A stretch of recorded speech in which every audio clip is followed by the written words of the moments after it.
ये गरुड़ पुराण का प्रथम अध्याय है। इसमें यमलोक में आत्मा कैसे कैसे जाती है और कैसे कैसे कष्ट भोगती है, किन किन पाप कर्मों के करने से यमलोक को जाना पड़ता है। तो आप ध्यान से सुनिए। श्री विष्णु भगवान रूपी वृक्ष सब श्रेष्ठ है।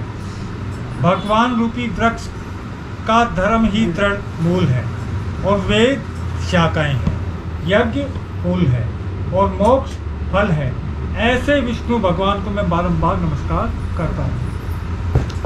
विष्णु भगवान के क्षेत्र में नैमिषारण्य में शैनकादिकादि ऋषियों ने स्वर्ग प्राप्ति के लिए सहस्त्रवार्षिक अर्थात 1000 वर्ष का यज्ञ आरंभ किया।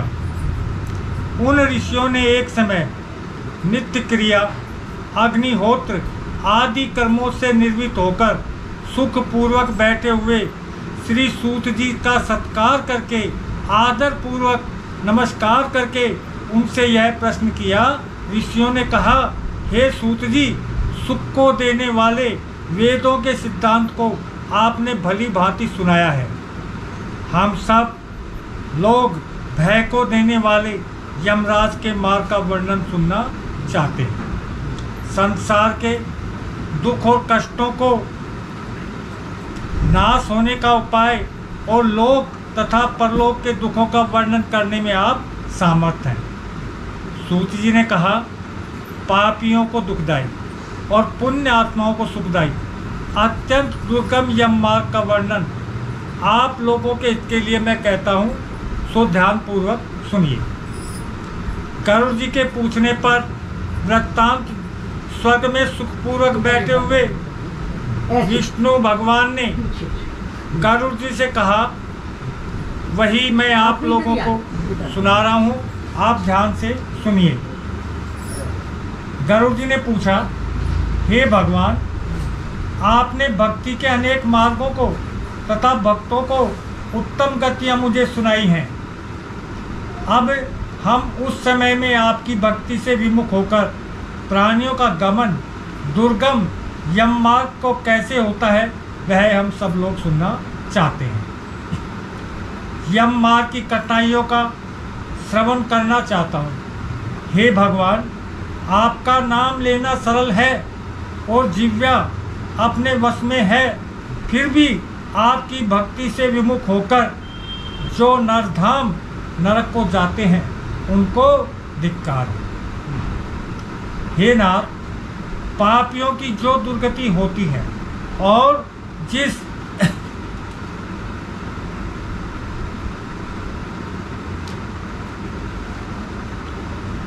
प्रकार वे नरकगामी होते हैं तथा उस दुख को सहते हैं, उसे विस्तार पूर्वक कहिए। भगवान जी ने कहा, हे पक्षीराज गरुड़, मैं भयंकर यम मार्ग का वर्णन करता हूँ, जिसमें होकर पापी लोग यमलोक को जाते हैं। वह वर्णन सुनने वाले को भी अति भय देने वाला है, परंतु तुम्हारे आग्रह से मैं उसको कहता हूँ। जो लोग सर्वदा पाप में ही आसक्त रहते हैं, दया धर्म से रहित हैं, कुसंगति में रहते हैं, वेद और शास्त्र तथा सत्संग से दूर रहते हैं, जो अनेकों सम्मानित मानकर फूले रहते हैं और धन तथा मर्यादा के गर्व में युक्त हैं तथा राक्षसी भाव प्राप्त होकर दैवी शक्ति रूपी संपत्ति से हीन होते हैं, जो काम तथा भोग में लीन रहते हैं, जिनका मन माया जाल में फंसा हुआ है, वे अपवित्र नरक को जाकर गिरते हैं। जो मनुष्य दान देने वाले हैं, वे मोक्ष प्राप्त करते हैं। जो लोग पापी हैं, वे दुखपूर्वक यम यातना सहते हुए यमलोक को जाते हैं और पापियों को इस संसार के दुख जैसे मिलते हैं, वह दुखों को भोगने के पश्चात जैसे उनकी मृत्यु होती है, तब वे कैसा कष्ट पाते हैं, उसका वर्णन मैं आपको सुनाता हूँ। सो आप ध्यानपूर्वक सुनिए। मनुष्य संसार में जन्म लेकर अपने पूर्व जन्म से संचित किए हुए पुण्य और पाप के अच्छे बुरे फल को भोगता है। शेष अशुभ कर्म के संयोग से शरीर में कोई रोग हो जाता है और रोग और विपत्ति से युक्त वह प्राणी जीवन की आद्या से उत्कंठित रहता है। युवावस्था का वेदनाहीन वह प्राणी स्त्री से सेवित होने पर भी जरावस्था को प्राप्त होता है। बलवान सर्प के समान काल एकाएक उसके सिर पर आ पहुँचता है। वृद्ध अवस्था के कारण रूपहीन होकर घर में मृतक के समान रहता है। गृह स्वामी के द्वारा अपमान युक्त दिए हुए आहार को श्वान के समान भोजन करता है। रोग और मंदाग्नि के कारण आहार घट जाता है और चलने फिरने की शक्ति घट जाती है। चेष्टाहीन हो जाता है जब कब से स्वर नलियाँ रुक जाती हैं।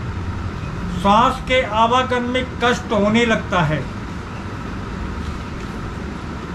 खांसी और श्वास के वेग के कारण उसके कंठ में घुरघुर शब्द होने लगता है।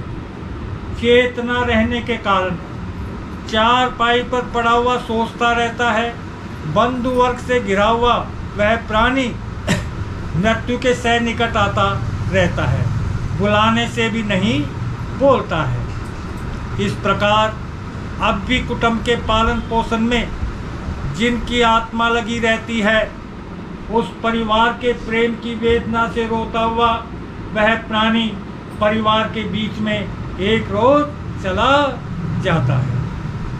हे गरुड़, मृत्यु के समय देवताओं के समान उस प्राणी की दिव्य दृष्टि हो जाती है। मतलब वो एक समान सबको देखता है। वह संसार को एक में देखता है। कुछ भी बोलने में असमर्थ हो जाता है, अर्थात वह बोल नहीं सकता है, देख सकता है। इंद्रियों की व्याकुलता हीन हो जाती है। इस कारण समीप में आए यमदूतों के भय से अपने स्थान से चलायमान हो जाता है। जब प्राण आदि पांचों वायु अपने स्थान से चल देते हैं, उस मरते हुए पापी को एक क्षण भी कल्प के समान बीतता है। 100 बिच्छुओं के काटने से जो पीड़ा मनुष्य को होती है, वैसी ही पीड़ा मनुष्य को श्वास निकलते समय उसको होती है। यमदूतों के भय से उस जीव के मुख से लार और फैन गिरने लगता है। अतः पापियों का प्राणवायु खुदा के मार्ग से बहुभूत होता है। प्राण निकलते समय प्राणियों को यमदूत मिलते हैं, जो क्रोध से लाल नेत्र वाले, भयानक मुख, पास और दंड को लिए, नग्न शरीर, दांतों को पीसते हुए, ऊपर को उठे केस वाले, काकों के समान काले, टेढ़े मुख वाले, विशाल नख रूपी शस्त्र वाले यमदूत वहां आकर उपस्थित होते हैं। उन यमदूतों को देखकर भय से वह प्राणी मल मूत्र त्याग करने, भैया हाथ खोल के बैठो, हाँ ऐसे त्याग करने लगता है। हाय हाय करता हुआ वह जीव शरीर से निकलकर अंगुष्ठ मात्र शरीर को धारण करता है और मोहवश अपने घर को देखता है। उसी समय यमदूतों के द्वारा पकड़ा जाता है। उस अंगुष्ठ मात्र शरीर को यातना रूपी शरीर से ढक गले में रस्सी बांधकर इस प्रकार ले जाते हैं जैसे अपराधी पुरुष को राजा के सिपाही पकड़कर ले जाते हैं। वे यम दूत इस प्रकार उस जीव को ले जाते हुए मार्ग में धमकी देते हैं तथा नरकों के भयानक दुखों का वर्णन बारंबार करते जाते हैं। वे दूत कहते हैं, अरे दुष्ट आत्मा, तुझे शीघ्र चलना होगा, यमलोक को जाना है और कुंभी पाक आदि नरकों का उपभोग करना है। अब तू देर नहीं कर। यमदूतों की ऐसी बोली को सुनता हुआ वह जीव अपने बंधु वर्ग के विलाप को श्रवण करता हुआ वह जीव हाय हाय करता है। यमदूत उसे प्रताड़ना करते हैं। उन यमदूतों के धमकाने से उसका हृदय विदीर्ण हो जाता है। भय से कांपता अपने पापों को स्मरण करता हुआ यम मार्ग में कुत्तों से कटवाया जाता है। जब मार्ग में क्षुधा और प्यास लगती है, सूर्य के तेज और पवन की प्रबलता से तप्त बालू में चलना पड़ता है। छाया और विश्राम रहित मार्ग में चलने में असमर्थ हो जाता है।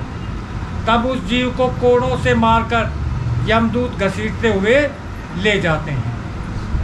ऐसे कठिन मार्ग में चलकर थककर गिर जाता है, मूर्छा खाता है, फिर उठता है। उस प्रकार वह जीव अंधकार में यमलोक में पहुंचाया जाता है।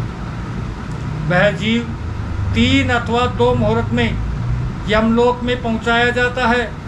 वे यमदूत उसको घोर नरक की यातना दिखाते हैं। यमलोक में पहुंचकर वह जीव यमराज के दर्शन तथा 1 मुहूर्त में घोर नरकों की यातना को देखकर यमराज की आज्ञा से फिर मनुष्य लोक में दोबारा आता है। वहाँ आने पर जीव पुनः अपने पूर्व शरीर में प्रवेश करने की कोशिश करता है, अर्थात इच्छा करता है, परंतु यमदूत उसे पास में बांधे रखते हैं। इस कारण क्षुधा त्रसा के दुस्सह दुख को सहता हुआ, विकल करता हुआ रोता है, चिल्लाता है, पर उसकी कोई नहीं सुनता है। तब मृत्यु के स्थान पर पुत्रों के द्वारा दिए गए पिंड को, मरने के समय में दिए हुए दान को वह जीव खाता है। तब भी उस पापी जीव की तृप्ति नहीं होती। पुत्रों के द्वारा दिए हुए दान, श्राद्ध और जलांजलि से पापी मनुष्य की तृप्ति नहीं होती। इसी से पिंडदान पर भी वे दूत और भी व्याकुल उसको कर देते हैं। जिसका पिंडदान नहीं होता वे कल्प भर प्रेत योनि में रहकर अर्थात निर्जन वन में दुखपूर्वक भ्रमण करता है। इसलिए पिंडदान अवश्य करवाना चाहिए। बिना भोगे कर्म का क्षय करोड़ों कल्प तक भी नहीं होता है और बिना यम की यातना भोगे जीवों को मनुष्य का जन्म भी दोबारा नहीं मिलता है। इसी से पुत्र को 10 दिन तक पिंडदान कराना चाहिए। हे गरुड़, उस पिंड के प्रति दिन 4 भाग होते हैं। उनमें से जो भाग पंचभूतों के लिए होते हैं, जिनमें देह की पुष्टि होती है, तीसरा भाग यमदूतों को मिलता है और चौथा भाग उस प्रेत को खाने को मिलता है। इस प्रकार प्रेत 9 दिन तक पिंडदान खाने को पाता है। 10वें दिन के पिंडदान से प्रेत शरीर निर्मित होता है और चलने को सामर्थ होता है। हे पक्षियों में श्रेष्ठ, पूर्व शरीर के दग्ध हो जाने पर पुत्र के द्वारा दिए हुए पिंडों से फिर भी उस जीव को देह मिलती है। वह जीव हाथ भर का शरीर पाकर यमलोक पथ में अपने शुभ अशुभ कर्मों को भोगता है। अब 10 दिन के दिए गए पिंड से जिस प्रकार शरीर बनता है उसे मैं आप लोगों को सुनाता हूँ, ध्यानपूर्वक सुनिए। प्रथम दिन के पिंड से सिर, दूसरे दिन के पिंड से गर्दन और कंधा। तीसरे दिन के पिंड से हृदय बनता है। चौथे दिन के पिंड से पीठ। पांचवें दिन के पिंड से नाभि उत्पन्न होती है। छठे दिन के पिंड से कमर, गुदा, लिंग, भग और मांस पिंड आदि। सातवें दिन के पिंड से हड्डी आदि बन जाती हैं। और आठवें व नवें दिन के दो पिंडों से जंगा और पैर उत्पन्न होते हैं। 10वें दिन के पिंड से उस देह में क्षुधा दशा की उत्पत्ति होती है।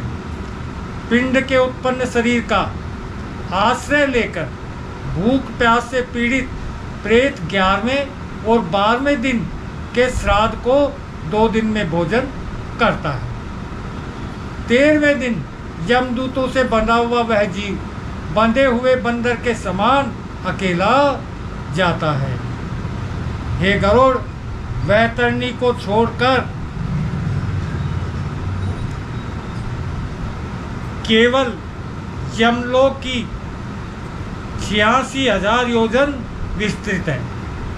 अब इस जीव को प्रतिदिन 24 घंटों में क्रमशः 247 योजन यमदूतों के संग निरंतर चलना पड़ता है। चलने वाले उस मार्ग में अंत में 16 ग्राम पड़ते हैं, अर्थात 16 गांव आते हैं। उनको लांघकर तब धर्मराज के नगर में वह पापी जीव पहुंचता है। उन नगरों के नाम ये हैं: सौम्यपुर, सौरीपुर, नगेंद्र भवन, गंधर्व, शैलगम, क्रौंच, क्रोरपुर, विचित्र भवन, पाहरीपद, दुखद, नानाक्रंदपुर, सप्तभुवन, रौद्रनगर, पयोविरसन, शीतढाय और भवभीति। इनके आगे यमपुर है। यम के पास बंधन में बंधा हुआ वह पापी जीव मार्ग में रोता हुआ अपने घर को छोड़कर यमलोक चला जाता है। बोलिए श्रीमन नारायण नारायण नारायण, श्रीमन नारायण नारायण नारायण, लक्ष्मी नारायण नारायण नारायण, लक्ष्मी नारायण नारायण नारायण, भजमन नारायण नारायण नारायण, श्रीमन नारायण नारायण नारायण, भजमन नारायण नारायण नारायण, भजमन नारायण नारायण नारायण। गोविंद बोलो गोपाल बोलो, राधा रमन हरि गोविंद बोलो, गोविंद बोलो गोपाल बोलो, राधा रमन हरि गोविंद बोलो, गोविंद बोलो गोपाल बोलो, राधा रमन हरि गोविंद बोलो, गोविंद बोलो गोपाल बोलो, राधा रमन हरि गोविंद बोलो। बोलिए विष्णु भगवान की जय।